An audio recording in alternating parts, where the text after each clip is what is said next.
Hello, Brave Awakened Ones. This is Veronica of Higher Realm Holistics. Let me get this out of the way. Sorry about it. This is my third time trying to shoot this video. It keeps stopping and it's crazy.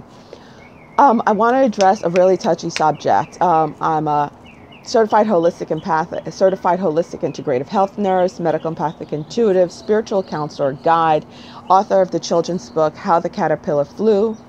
It is available on all online major book retailers and on my website for autographed copies, available for only people who are in the continental US. Okay, you can go to my website, higherrealmholistics.com, for any further information about sessions or about my books or products, stuff like that. And also for those who are newly awakening, you can go to my blog, divineyoungsouls.blogspot.com. That's Divine Young Souls. Just put in Divine Young Souls, okay? So this subject I'm covering is something I knew about that was going to happen over a year ago, but I didn't want to address it, honestly, because I felt it was so lowbrow. I really did. But I was told it was a weapon for separation, and when it finally was going to be, sorry, let me get more comfortable. When it was going to finally be unleashed on us, that I would have to talk about it. So you guys, as light workers, could, have the heads up and be able to diffuse situations, and also, not be caught up into the mind fuckery of it all, because that's what it is. It has to do with skin color. Okay. I've never watched this show. As you guys know, I haven't watched TV in a while, but I was scrolling to look at my own videos, and my finger hit an ad for this god-awful show called Love and Hip Hop. I've seen commercials on it. When you're watching videos, these stupid commercials pop up. And Love and Hip Hop Atlanta specifically. I didn't know there was more than one. Apparently there's more than one. There's a character called Spice. Now Spice got her skin bleached, or is getting her skin bleached, or whatever. I was told over a year ago, when I first saw this character, that was going to happen. She is from the islands. Okay, I am from the islands. I'm very mixed. Very, very mixed. Okay. The colors in my family range from dark, because it's African in my family, all the way to blonde hair with blue-green eyes, which is my great-grandmother, and my grandmother had the blue eyes, and my granddaughter has the blonde hair, has the strawberry blonde hair with the green eyes. So it's a really full spectrum, which is how it is especially for many Caribbean families. Caucasian people, they get shocked, because they're like, oh, but you can't possibly be related. How can you be full blood if you're so different in color? Genes. It's crazy. Because, it's so funny when white people say, oh, the dark one in the family, and you see them have blonde hair and blue eyes, and they're pale as can be. I just find it hysterical. It's like, you want to see variation? Go to a Caribbean household that's mixed. You'll see variation. Even Asian, I have really good friends, and also my mom's neighbors, they're Bahamian, Jamaican, and Japanese.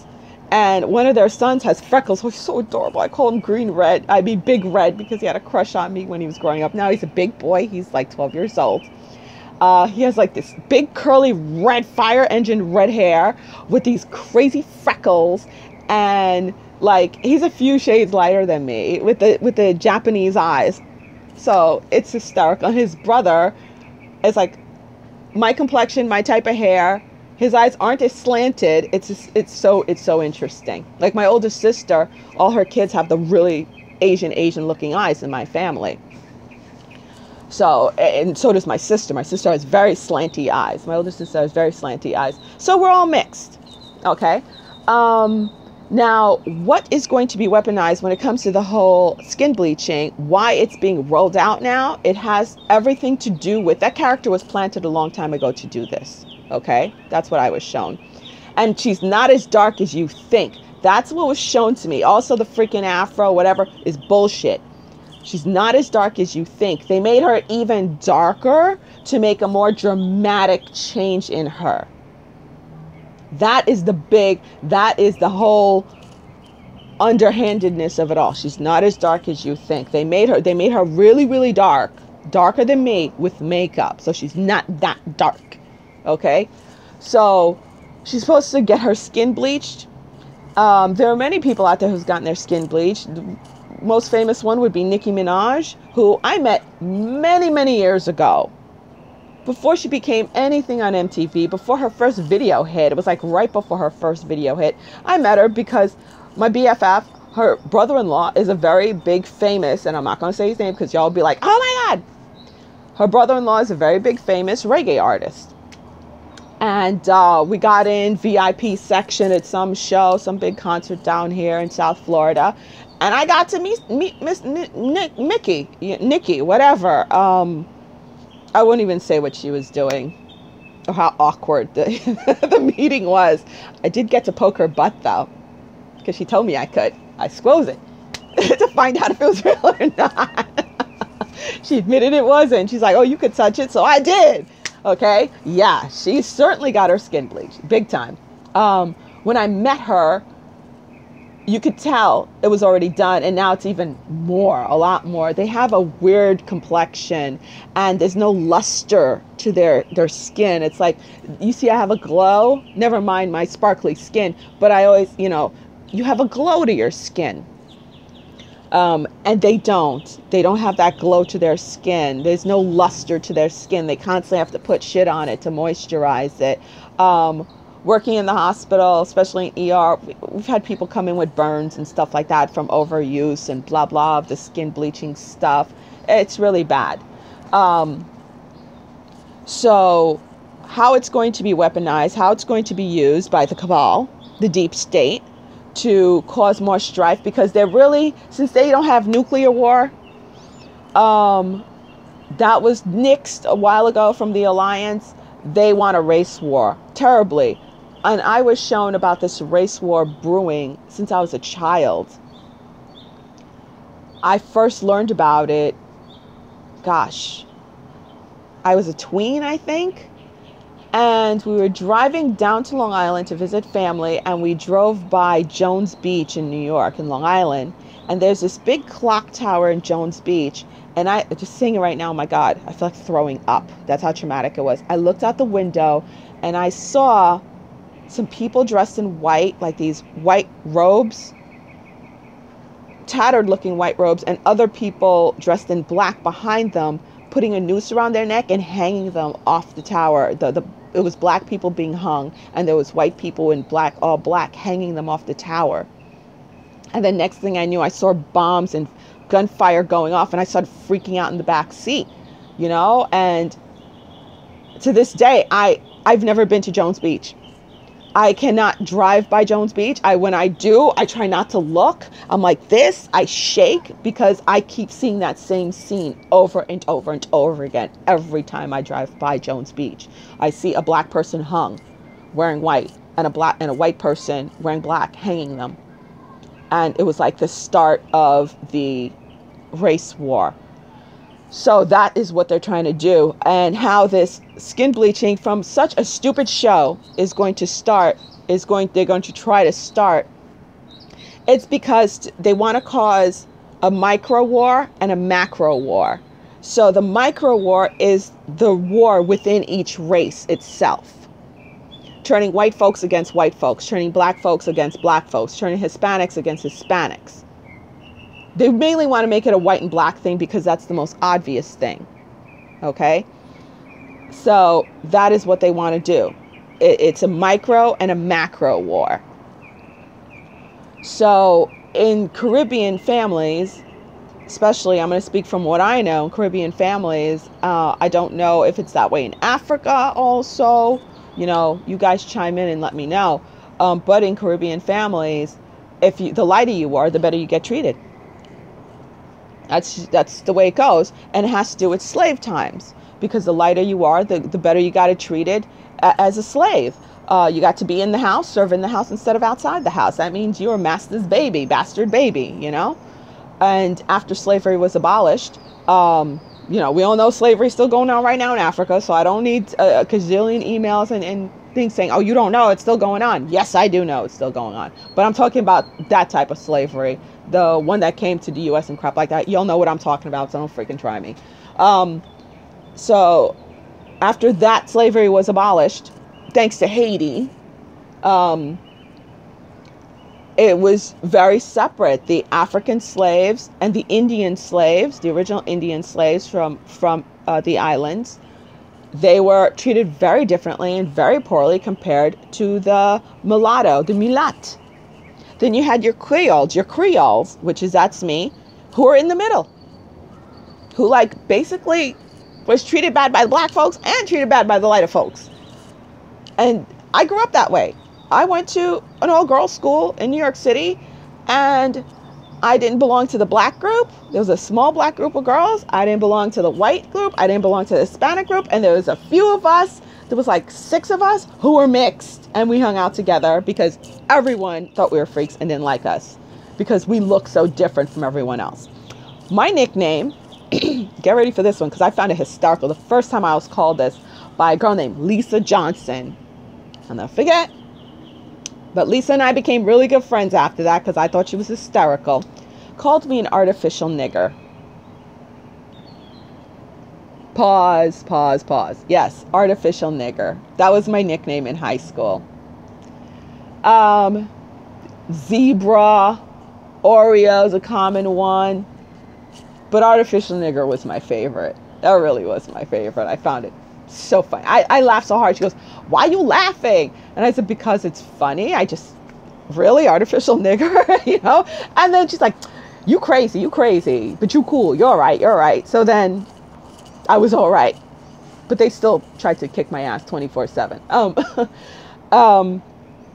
So yeah, when you're a Creole, that's the toughest mix because like you're darker skinned, but then you have more Caucasian features or whatever, and your hair is different. You don't have straighter hair. You have kinky hair, but it's long. So everybody hates you. So yeah, they're going to roll that bullshit out of the skin bleaching, which has been going on for a mighty long time, right? But it's been very more undercover. You know, not too many people did it. You know, it was a celebrity thing. So, now it's going to really be brought out in the forefront. Whether this chick actually got her skin bleached or not, I don't know. Maybe she did. I think she did. I think she actually did get her skin bleached. And immediately they slap on the blonde wig, the blonde hair. They all have to become blonde. And the commercial I saw, one of her friends, I take it, one of the other people on the show was saying, why do you want your skin bleached? She said, because I know it will catapult my career. Don't you see all the celebrities, all the black women who are famous? They all had their skin bleached. So it's going to catapult my career. So that's the whole thing. And that's, quite honestly, to try to put down black women even more. Because we are treated as the lowest as low. The darker you are as a black female, the worse you're treated. You're treated as just a sex thing, a sex toy. You're treated like you are worthless. And the darker you are, the uglier you're supposed to be. And the dumber you're supposed to be as a dark-skinned black woman. Okay? You're not supposed to be intelligent. And, you know, my dark-skinned sisters out there, I know you've heard a million times, you're real pretty for a dark-skinned black girl. And the real kick in the tits is black men will treat you like shit too. Black men will talk down to you. My older sister, since she's darker, she's never even dated a black guy. Ever. Because they've all called her ugly and black. I remember working at a bar, you know, slinging drinks, being referred to, like, especially if black guys come in with white women, whoa, they treat you so bad as a black woman. They treat you so bad. I was called a monkey. I was called Kizzy. And this is by black men who are darker than me. Hey, Kizzy, come on over here. And like the white women would be sitting there looking real uncomfortable. Like, oh my God, why is this happening? And I remember one black guy, He threw a quarter at me. Here, fucking slave, pick it up, bitch, pick it up, like that. And he was like, with his blonde hoe on his arm, right? Not gonna lie, I got real Brooklyn. I waited till he turned around. There was a bottle of beer. I did something with the bottle. Security had to come carry me away. Let's put it that way. At least I didn't get arrested this time. But yeah. So that's what goes on in the black community. You know, this is no news to black folks, even in the Hispanic community, because my grandfather's Cuban. He passed away a long time ago. And I have Dominican people in my family too. My cousin lives in the Dominican Republic. My mother was there recently at one of cousin's wedding. So we have that, and it's the same thing. Never mind Brazil, how horrible it is, how they're trying to literally wipe out, exterminate the black people in Brazil, black Brazilians. Even in India, think of India. Skin bleaching is huge in India. Huge in India. You Indians know this. Huge. And if you are dark, you are treated like shit. You are not the beautiful one. You're not on TV. You don't grace the magazine covers. None of that. So it is a huge thing in India when it comes to skin color. So they're really going to push that to cause the wars inside each of the races, to make us turn against each other with the light skin, dark skin thing. Okay? And with the white people, you see how they're doing it. They're trying to turn everyone against white men. You know, the whole blue-eyed devil thing, white men thing, you know. With the whole conservative and SJW bullshit. And turning women against women when it comes to... And they're using the whole abortion thing to do that. But right now, they're rolling out... They're starting the micro wars.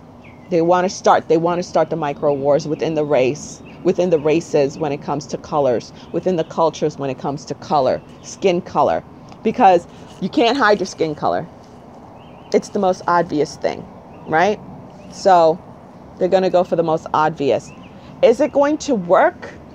I don't think so. We've enough of us has woken up to not fall for the bullshit. So I don't think it's going to work. I really don't. But I'm still guided to call it out and make it obvious, because there are a lot of people, especially with the whole social justice warrior BS crap, you know, who are going to try to fall for it and, you know, think they're doing something good. Think like, oh yeah, I'm standing up, and no, you're not. You're falling for it. You're part of the bullshit. It's about standing outside of it and being the conscious observer and calling bullshit on it, saying this is a trap. This is another trap. Okay, so don't fall for the trap. All right. Now that I told you guys, you know, when you see it, you'll be able to call it out. You'll be able to help people understand, listen, it's a trap. You know, don't try to push your views or anything like that. I don't. I just say how I feel and be like, and it'll get them thinking, you know, especially since we have the gateway open and the ascension energies are pouring in for the next couple of years for people to wake up more, for the earthians, for the normies to wake up. So, you know, it'll be hitting them. So we won't fall for this trap and allow ourselves to be divided and allow strife, because this goes deep down. They know this, especially taking a Caribbean girl, because that Spice Chick is Caribbean, and talking about the skin bleaching, because it is a hot topic within Caribbean families. So they're going to go deep down inside and cause the strife. Okay? Yes, that's a helicopter. That is the third one. That's why I'm shooting this for the freaking third time, because it came so close and they keep circling and it was so noisy, but whatever. So just be aware, be hip to it, and know what's going on. You know, I don't think there are too many people that are that asleep that would fall for this shit, because again, they're going to throw shit at the wall and hope it sticks, because they're so desperate right now. The cabal, the deep state, whatever, the dark ones. All right, people. So That's it. I did it. I said it. Woo! I go kicking and screaming, but I do it, right? Lady V out. And again, if you're interested in my services, go to higherrealmholistics.com, or my book, How the Caterpillar Flew, A Journey of Self-Discovery. Beautiful picture book for children. Okay. I was supposed to do a book signing in New York, but it clashes with my son's graduation, his college graduation in New York. So I don't know how I'm going to reschedule and stuff like that, because of course my kid's graduation comes first. All right. Peace out. We already have the victory. Bye, guys.